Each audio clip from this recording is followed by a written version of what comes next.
Welcome to your quiet moment with Pocket English. What if I told you that your most exhausted moments are actually the best time to learn deep emotional vocabulary? It is 9 p.m. You just collapsed on the sofa after a long shift. Your brain feels like fog. You see your English book on the table and you just feel heavy. You want to ignore it.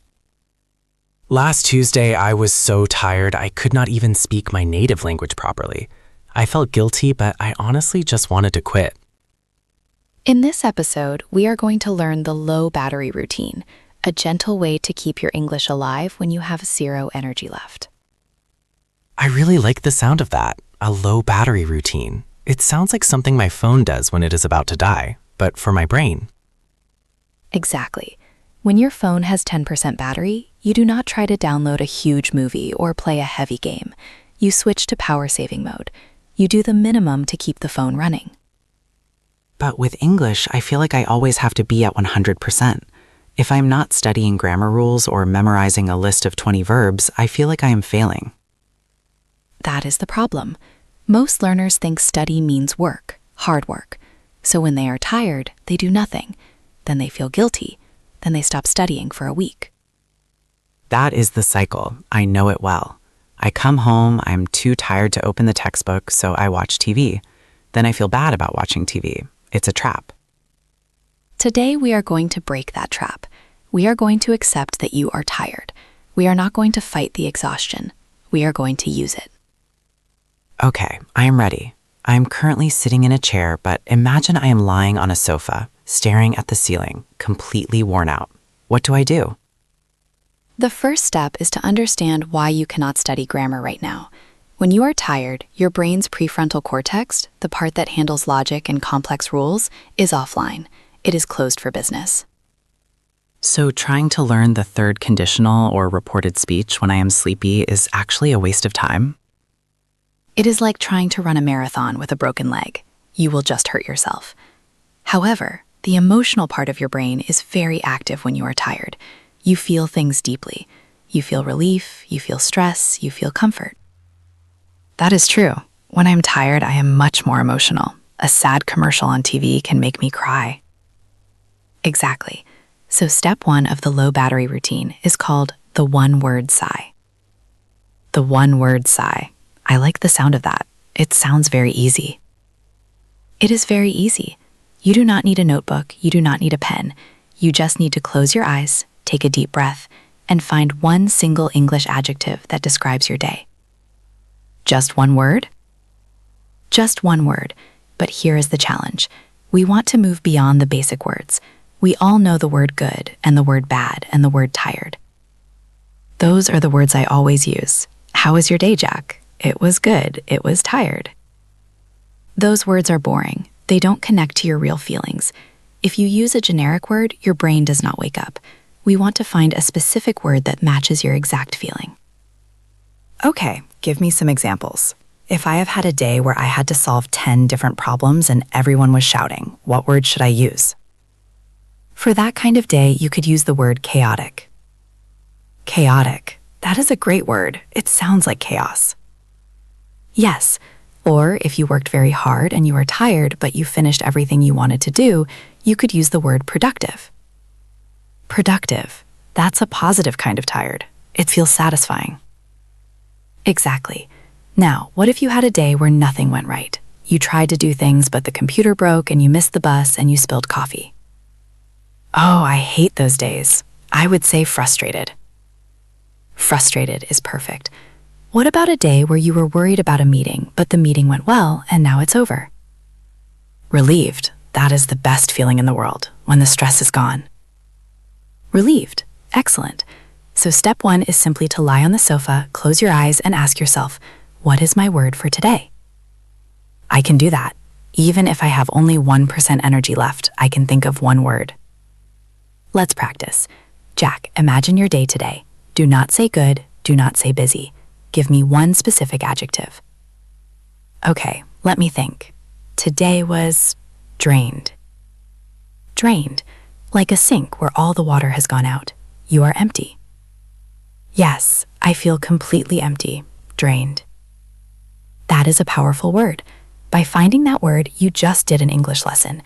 You connected a vocabulary word to a real physical sensation in your body. That connection is stronger than any flashcard. It feels different too. It feels like I am acknowledging my reality, not just studying a list. Precisely. Now, are you ready for step 2? I think so. I am still lying on the sofa, feeling drained. What is step 2? Step 2 is called the because link. The because link.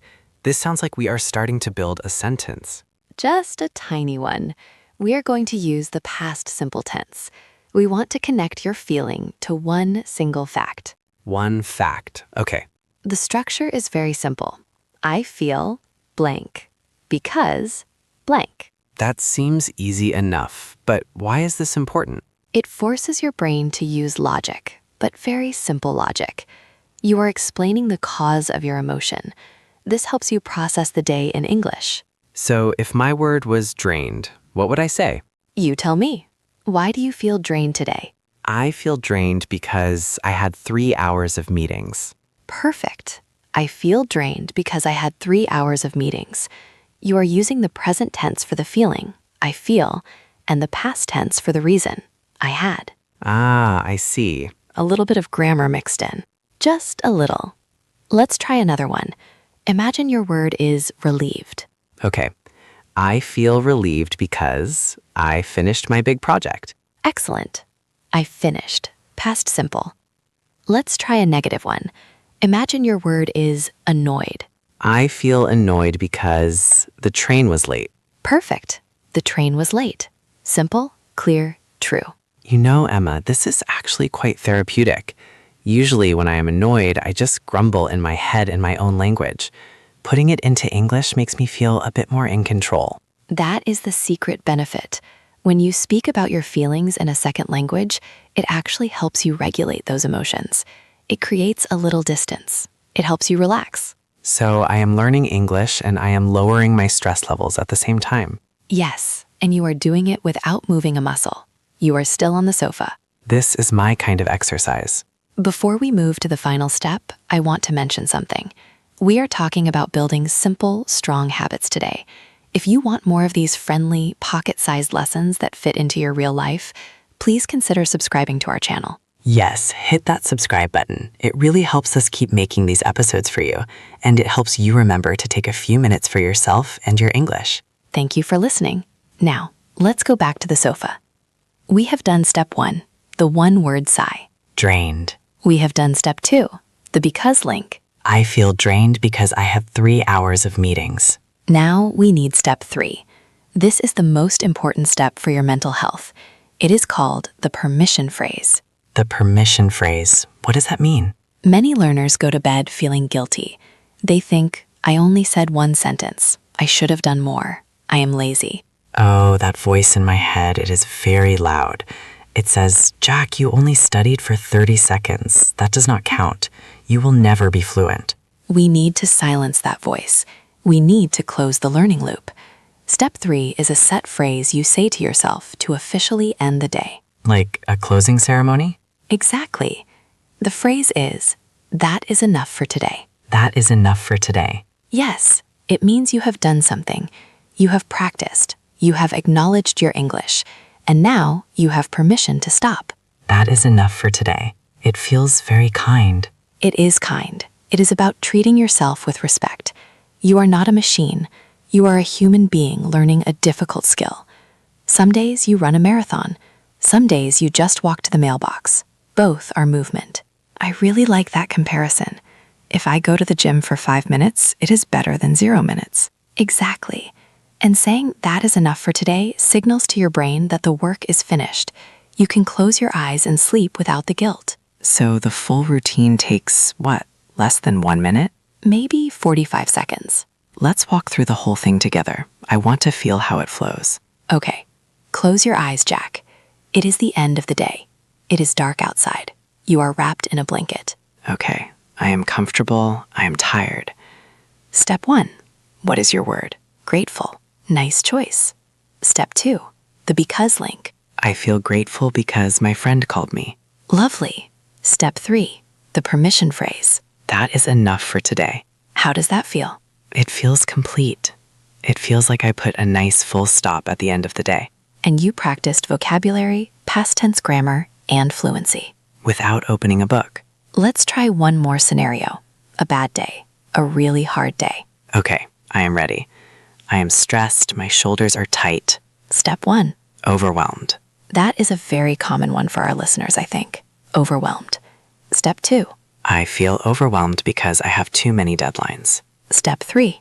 That is enough for today. See? Even with a negative emotion, the routine works. It validates the feeling, practices the English, and then lets it go. It prevents the doom spiral. You know when you feel bad, so you don't study, so you feel worse. This stops that. It keeps the streak alive. Even if it is just a tiny pulse, it keeps English in your brain. And honestly, consistency is the most important thing. I would rather do this 45-second routine every night than do nothing for 4 days and then try to study for 3 hours. Absolutely. The low battery routine is your safety net. It is there to catch you when you fall. I am definitely going to use this tonight. I hope you do. And I hope our listeners do too. You know, Emma, there's one other benefit we haven't mentioned. What is that? It helps you fall asleep.